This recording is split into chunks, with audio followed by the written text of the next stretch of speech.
This is an audiobook for Stephen King's The Dark Tower series, continuing with Book 2, The Drawing of the Three. Chapter 3, The Lady of the Shadows. And the second part of Part 4, Detta on the Other Side. 9. The day was a nightmare.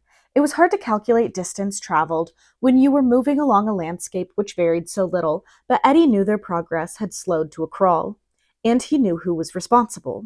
Oh yeah, you both would be finding that out, Detta had said, and they hadn't been on the move more than half an hour before the finding out began. Pushing. That was the first thing.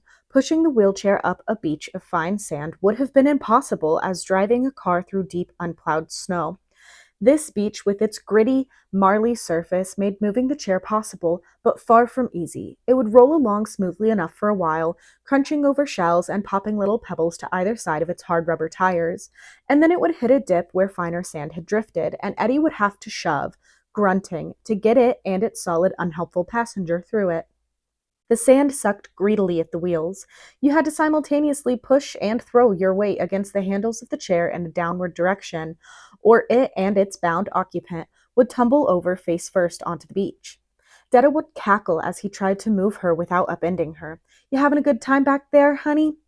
she asked each time the chair ran into one of these dry bogs. When the gunslinger moved over to help, Eddie motioned him away. "You'll get your chance," he said. "We'll switch off." "But I think my turns are going to be a hell of a lot longer than his," a voice in his head spoke up. "The way he looks, he's going to have his hands full just keeping himself moving before much longer, let alone moving the woman in this chair. No, sir, Eddie, I'm afraid this bud's for you. It's God's revenge, you know it? All those years you spent as a junkie, and guess what? You're finally the pusher." He uttered a short, out-of-breath laugh. "What's so funny, white boy?" Detta asked, and although Eddie thought she meant to sound sarcastic, it came out sounding just a tiny bit angry. "Ain't supposed to be any laughs in this for me," he thought. "None at all. Not as far as she's concerned. You wouldn't understand, babe. Just let it lie." "I be letting you lie before all this is over," she said. "Be letting you and your badass buddy there lie in pieces all over this beach. Shoal.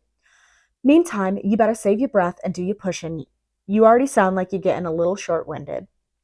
"Well, you talk for both of us then," Eddie panted. "You never seem to run out of wind." "I gon' break wind, gray meat, gon' break it over your dead face." "Promises, promises."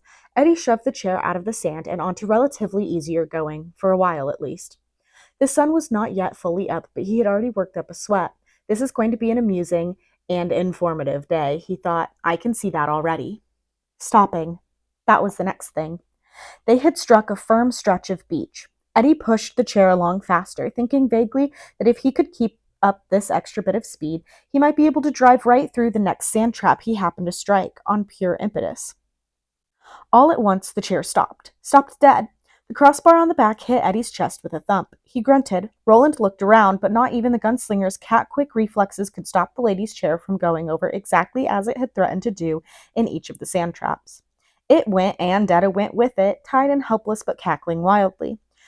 She still was when Roland and Eddie finally managed to right the chair again. Some of the ropes had drawn so tight they must be cutting cruelly into her flesh, cutting off the circulation to her extremities. Her forehead was slashed and blood trickled into her eyebrows. She went on cackling just the same. The men were both gasping, out of breath by the time the chair was on its wheels again. The combined weight of it and the woman in it must have totaled 250 pounds, most of it chair. It occurred to Eddie that if the gunslinger had snatched Detta from his own win, 1987, the chair might have weighed as much as 60 pounds less. Detta giggled, snorted, blinked blood out of her eyes. "Looky here, you boys done upset me," she said. "Call your lawyer," Eddie muttered. "Sue us." "And got yourselves all tuckered out getting me back on top again. Must have taken you 10 minutes, too." The gunslinger took off a piece of his shirt. Enough of it was gone now, so the rest didn't much matter, and reached forward with his left hand to mop the blood away from the cut on her forehead. She snapped at him, and from the savage click those teeth made when they came together, Eddie thought that, if Roland had been only one instant slower in drawing back, Detta Walker would have evened up the number of fingers on his hands for him again. She cackled and stared at him with meanly merry eyes, but the gunslinger saw fear hidden far back in those eyes. She was afraid of him. Afraid because he was the really bad man. Why was he the really bad man? Maybe because, on some deeper level, She sensed what he knew about her. "Almost got you, Gray Meat," she said. "Almost got you that time," and cackled, witch-like. "Hold her head," the gunslinger said evenly. "She bites like a weasel." Eddie held it while the gunslinger carefully wiped the wound clean. It wasn't wide and didn't look deep, but the gunslinger took no chances. He walked slowly down to the water, soaked the piece of shirting in the salt water, and then came back. She began to scream as he approached. "Don't you be touching me with that thing. Don't you be touching me with no water from where them poison things come from. Get it away, get it away." "Hold her head," Roland said in the same even voice. She was whipping it from side to side. "I don't want to take any chances." Eddie held it and squeezed it when she tried to shake free. She saw he meant business and immediately became still, showing no more fear of the damp rag. It had only been a sham after all. She smiled at Roland as he bathed the cut, carefully washing out the last clinging particles of grit. "In fact, you look more than just tuckered out," Detta observed. "You look sick, Gray Meat. I don't think you ready for a long trip. I don't think you ready for nothing like that." Eddie examined the chair's rudimentary controls. It had an emergency handbrake which locked both wheels. Detta had worked her right hand over there, had waited patiently until she thought Eddie was going fast enough, and then had yanked the brake, purposefully spilling herself over. Why? To slow them down. That was all. There was no reason to do such a thing, but a woman like Detta, Eddie thought, needed no reasons. A woman like Detta was perfectly willing to do such things out of sheer meanness. Roland loosened her bonds a bit so the blood could flow more freely, then tied her hands firmly away from the brake. "That be all right, Mr. Man," Detta said, offering him a bright smile filled with too many teeth. "That be all right just the same. There be other ways to slow you boys down, all sorts of ways." "Let's go," the gunslinger said tonelessly. "You all right, man?" Eddie asked. The gunslinger looked very pale. "Yes, let's go." They started up the beach again. 10. The gunslinger insisted on pushing for an hour, and Eddie gave way to him reluctantly. Roland got her through the first sand trap, but Eddie had to pitch in and help get the wheelchair out of the second. The gunslinger was gasping for air, sweat standing out on his forehead in large beads. Eddie let him go on a little further, and Roland was quite adept at weaving his way around the places where the sand was loose enough to bog the wheels, but the chair finally became mired again, and Eddie could bear only a few moments of watching Roland struggle to push it free, gasping, chest heaving, while the witch, for so Eddie had come to think of her, howled with laughter and actually threw her body backwards in the chair to make the task that much more difficult. And then he shouldered the gunslinger aside and heaved the chair out of the sand with one angry lurching lunge. The chair tottered, and now he sensed her shifting forward as much as the ropes would allow, doing this with a weird prescience at the exactly proper moment, trying to topple herself again. Roland threw his weight on the back of the chair next to Eddie's, and it settled back. Detta looked around and gave them a wink of such obscene conspiracy that Eddie felt his arms crawl up in gooseflesh. "You almost upsot me again, boys," she said. "You want to look out for me now. I ain't nothing but an old crippled lady, so you want to have a care for me now." She laughed fit to split. Although Eddie cared for the woman that was the other part of her, was near to loving her just on the basis of the brief time he had seen her and spoken with her. He felt his hands itch to close around her windpipe and choke that laugh, choke it until she could never laugh again. She peered around again, saw what he was thinking as if it had been printed on him in red ink, and laughed all the harder. Her eyes dared him. "Go on, Gray Meat. Go on. You want to do it? Go on and do it." In other words, don't just tip the chair. Tip the woman, Eddie thought. Tip her over for good. That's what she wants. For Detta, being killed by a white man may be the only real goal she has in life. "Come on," he said, and began pushing again. "We are going to tour the seacoast, sweet thing, like it or not." "Fuck you," she spat. "Cram it, babe," Eddie responded pleasantly. The gunslinger walked beside him, head down. 11. They came to a considerable outcropping of rocks when the sun said it was about 11, and here they stopped for nearly an hour, taking the shade as the sun climbed toward the roof peak of the day. Eddie and the gunslinger ate leftovers from the previous night's kill. Eddie offered a portion to Detta, who again refused, telling him she knew what they wanted to do, and if they wanted to do it, they best do it with their bare hands and stop trying to poison her. That, she said, was the coward's way. "Eddie's right," the gunslinger mused. "This woman has made her own chain of memories. She knows everything that happened to her last night, even though she was really fast asleep. She believed they had brought her pieces of meat which smelled of death and putrescence, and taunted her with it while they themselves ate salted beef and drank some sort of beer from flasks. She believed they had, every now and then, held pieces of their own untainted supper out to her, drawing it away at the last moment when she snatched at it with her teeth, and laughing while they did it, of course. In the world, or at least in the mind, of Detta Walker, honk muffas only did two things to brown women: raped them or laughed at them, or both at the same time. It was almost funny. Eddie Dean had last seen beef during his ride in the sky carriage, and Roland had seen none since the last of his jerky was eaten. Gods alone knew how long ago. As far as beer, he cast his mind back. Tull. There had been beer in Tull. Beer and beef. God, it would be good to have a beer. His throat ached, and it would be so good to have a beer to cool that ache. Better even than the Aston from Eddie's world. They drew off a distance from her.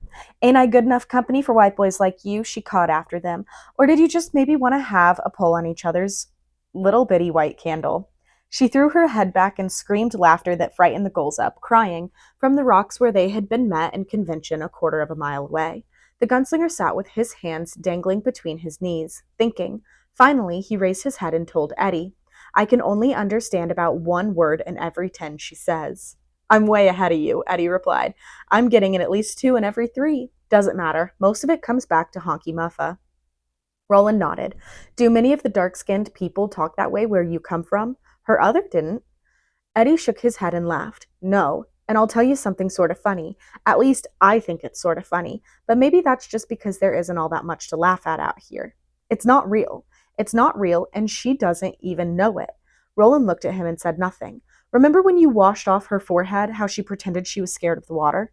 Yes. You knew she was pretending? Not at first, but quite soon. Eddie nodded. That was an act, and she knew it was an act. But she's a pretty good actress, and she fooled both of us for a few seconds. The way she's talking is an act, too, but it's not as good. It's so stupid, so goddamn hokey.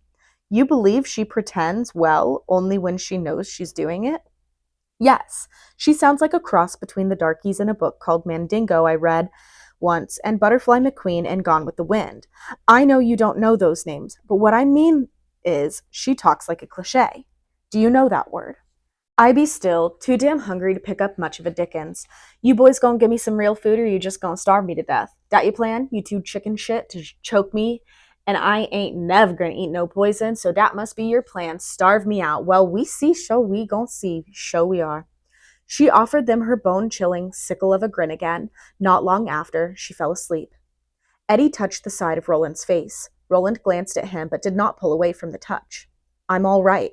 Yeah, you're Jim Dandy. Well, I'll tell you what, Jim, we didn't get along very far today. I know. There was also the matter of having used the last live shell, but that was knowledge Eddie could do without, at least tonight. Eddie wasn't sick, but he was exhausted, too exhausted for more bad news. No, he's not sick, not yet, but if he goes too long without rest, gets tired enough, he'll get sick. In a way, Eddie already was. Both of them were. Cold sores had developed at the corners of Eddie's mouth, and there were scaly patches on his skin. The gunslinger could feel his teeth loosening up in their sockets, and the flesh between his toes had begun to crack open and bleed, as had that between his remaining fingers. They were eating, but they were eating the same thing day in and day out. They could go on that way for a time, but in the end they would die as surely as if they had starved. What we have is shipmates' disease on dry land, Roland thought. Simple as that. How funny. We need fruit. We need greens. Eddie nodded toward the lady. She's going to go right on making it tough, unless the other one inside her comes back.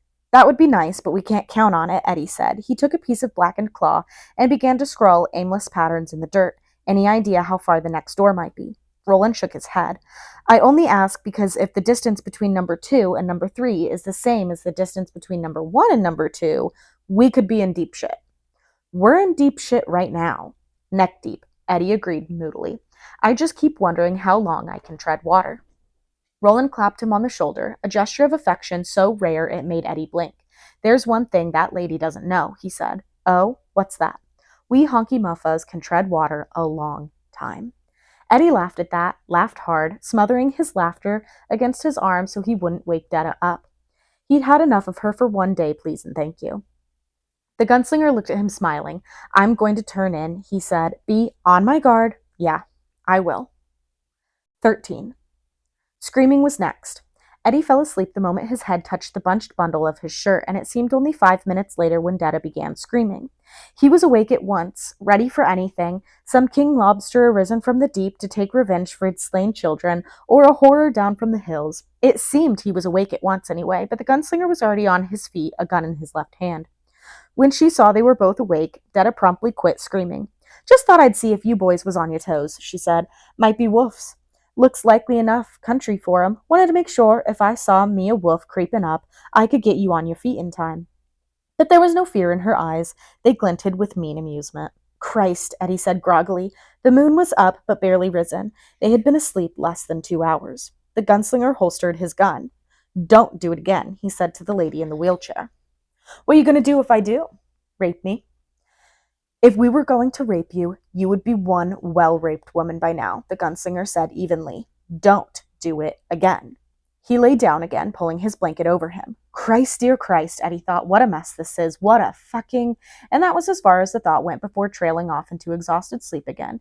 And then she was splintering the air with fresh shrieks, shrieking like a fire bell, and Eddie was up again, his body flaming with adrenaline, hands clenched, and then she was laughing, her voice hoarse and raspy. Eddie glanced up and saw the moon had advanced less than 10 degrees since she had awakened them the first time. She means to keep on doing it, he thought warily. She means to stay awake and watch us, and when she's sure we're getting down into deep sleep, that place where you recharge, she's going to open her mouth and start bellowing again. She'll do it and do it and do it until she doesn't have any voice left to bellow with. Her laughter stopped abruptly. Roland was advancing on her, a dark shape in the moonlight. You just stay away from me, Grey Meat, Detta said, but there was a quiver of nerves in her voice. You ain't gonna do nothing to me. Roland stood before her for a moment. Eddie was sure, completely sure, that the gunslinger had reached the end of his patience and would simply swat at her like a fly. Instead, astoundingly, he dropped to one knee before her like a suitor about to propose marriage. Listen, he said, and Eddie could scarcely credit the silky quality of Roland's voice. He could see much of the same deep surprise on Detta's face. Only their fear was joined to it. Listen to me, Odetta. Who you callin' Detta? That ain't my name. Shut up, bitch, the gunslinger said with a growl. And then, reverting to that same silken voice, if you hear me, and you can control her at all, why are you talking to me that way? Why are you talking like you would talking to somebody else? You quit that honky jive. You just quit it now, you hear me? Keep her shut up. I can gag her, but I don't want to do that. A hard gag is a dangerous business. People choke. You quit it, you honky bullshit voodoo muffa. Odetta. His voice was a whisper, like the onset of rain. She fell silent, staring at him with huge eyes. Eddie had never in his life seen such hate and fear combined in human eyes. I don't think this bitch would care if she did die on a hard gag. She wants to die, but maybe even more, she wants you to die. But you haven't died, not so far, and I don't think Detta is brand new in your life. She feels too at home in you. So maybe you can hear what I'm saying, and maybe you can keep some control over her, even if you can't come out yet. Don't let her wake us up a third time, Odetta.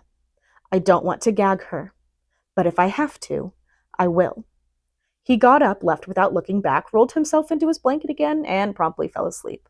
She was still staring at him, eyes wide, nostrils flaring. Honky voodoo bullshit, she whispered. Eddie lay down, but this time it was a long time before sleep came to claim him, in spite of his deep tiredness. When the rope was loosened and the lady gasping harshly for breath, which she expelled in gusts of her angry laughter, he turned and looked at Eddie critically. I think we ought to stop for the night. A little further. He was almost pleading. I can go a little further. Sho! He be one strong buck, he be go for shopping, mow row cotton, and he still have enough left to give yo little bitty white candle one fine suckin' on tonight. She still wouldn't eat, and her face was becoming all stark lines and angles. Her eyes glittered in deepening sockets. Roland gave her no notice at all, only studied Eddie closely. At last he nodded, a little way, not far, but a little way. 20 minutes later, Eddie called it quits himself. His arms felt like jello. They sat in the shadows of the rocks, listening to the gulls, watching the tide come in, waiting on the sun to go down and the lobstrosities to come out and begin their cumbersome cross-examinations. Roland told Eddie in a voice too low for Detta to hear that he thought they were out of live shells. Eddie's mouth tightened down a little, but that was all. Roland was pleased. So you'll have to brain one of them yourself, Roland said. I'm too weak to handle a rock big enough to do the job and still be sure. Eddie was now the one to do the studying. He had no liking for what he saw. The gunslinger waved his scrutiny away. Never mind, he said, never mind, Eddie. What is, is. Ka, Eddie said. The gunslinger nodded and smiled faintly. Ka. Ka, Eddie said, and they looked at each other and both laughed. Roland looked startled and perhaps even a little afraid of the rusty sound emerging from his mouth. His laughter did not last long. When it had stopped, he looked distant and melancholy. Dat laughin' mean you'll finally manage to joink each other off? Detta cried over at them in her hoarse, failing voice. When you gonna get down to the pokin'? That's what I want to see, dat pokin'. 15. Eddie made the kill. Detta refused to eat as before. Eddie ate half a piece so she could see and then offered her the other half. No, sah, she said, eyes sparkling at him. No, sah. You done put the poison in the other end. One you trying to give to me. Without saying anything, Eddie took the rest of the piece, put it in his mouth, chewed, swallowed. Don't mean a thing, Detta said sulkily. Leave me alone, gray meat. Eddie wouldn't. He brought her another piece. You tear it in half. Give me whichever you want. I'll eat it, and then you eat the rest. Ain't falling for none of that hoinky tricks, Mr. Charlie.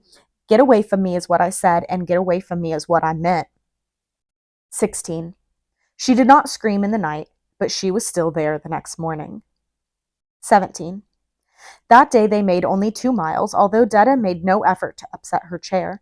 Eddie thought she might be growing too weak for acts of attempted sabotage, or perhaps she had seen there was really no need for them. 3 fatal factors were drawing inexorably together. Eddie's weariness, the terrain, which after endless days of sameness, was finally beginning to change, and Roland's deteriorating condition. There were less sand traps, but that was cold comfort. The ground was becoming grainier, more and more like cheap and unprofitable soil, and less like sand. In places, bunches of weeds grew, looking almost ashamed to be there. And there were so many large rocks now jutting from this odd combination of sand and soil that Eddie found himself detouring around them as he had previously tried to detour the lady's chair around the sand traps. And soon enough, he saw, there would be no beach left at all. The hills, brown and cheerless things, were drawing steadily closer. Eddie could see the ravines which curled between them, looking like chops made by an awkward giant wielding a blunt cleaver.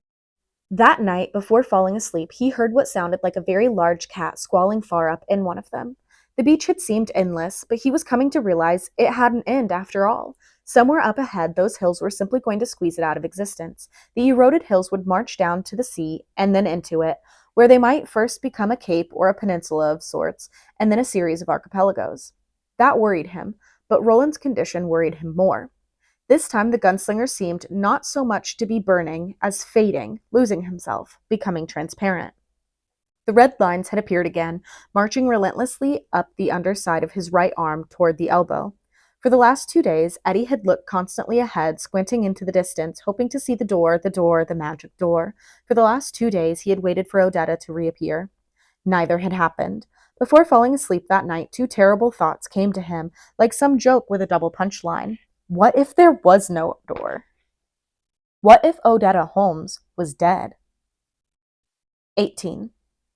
Rise and shine, Muffa, Detta screeched him out of unconsciousness. I think it just be you and me now, honey child. I think your friend done passed finally on.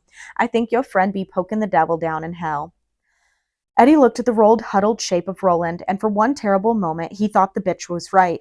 Then the gunslinger stirred, moaned furrily, and pawed himself into a sitting position. Well, looky here. Detta had screamed so much now that there were moments when her voice disappeared almost entirely, becoming no more than a weird whisper, like winter wind under a door. I thought you was dead, Mr. Man.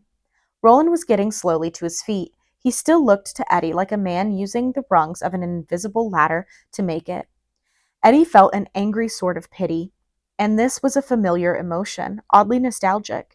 After a moment he understood. It was like when he and Henry used to watch fights on TV, and one fighter would hurt the other, hurt him terribly, again and again, and the crowd would be screaming for blood, and Henry would be screaming for blood.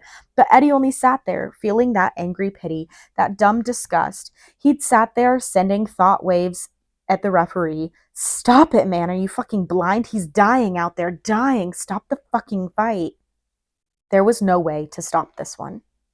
Roland looked at her from his haunted, feverish eyes. A lot of people have already thought that, Detta. He looked at Eddie. You ready? Yeah, I guess so. Are you? Yes. Can you? Yes. They went on. Around 10 o'clock, Detta began rubbing her temples with her fingers. Stop, she said. I feel sick. I feel like I'm going to throw up. Probably that big meal you ate last night, Eddie said, and went on pushing. You should have skipped dessert. I told you that chocolate layer cake was heavy. I gon' throw up. Stop, Eddie, the gunslinger said. Eddie stopped. The woman in the chair suddenly twisted galvanically, as if an electric shock had run through her. Her eyes popped wide open, glaring at nothing. I broke yo plate, you stinking old blue lady, she screamed. I broke it, and I'm fucking glad I did. She suddenly slumped forward in her chair. If not for the ropes, she would have fallen out of it. Christ, she's dead. She's had a stroke and she's dead, Eddie thought. He started around the chair, remembered how sly and tricksy she could be, and stopped as suddenly as he had started. He looked at Roland. Roland looked back at him evenly, his eyes giving away not a thing. Then she moaned. Her eyes opened. Her eyes. Odetta's eyes. Dear God, I fainted again, haven't I? She said. I'm sorry you had to tie me up. My stupid legs. I think I could sit up a little if you... That was when Roland's own legs slowly came unhinged, and he swooned some 30 miles south of the place where the Western Sea beach came to an end.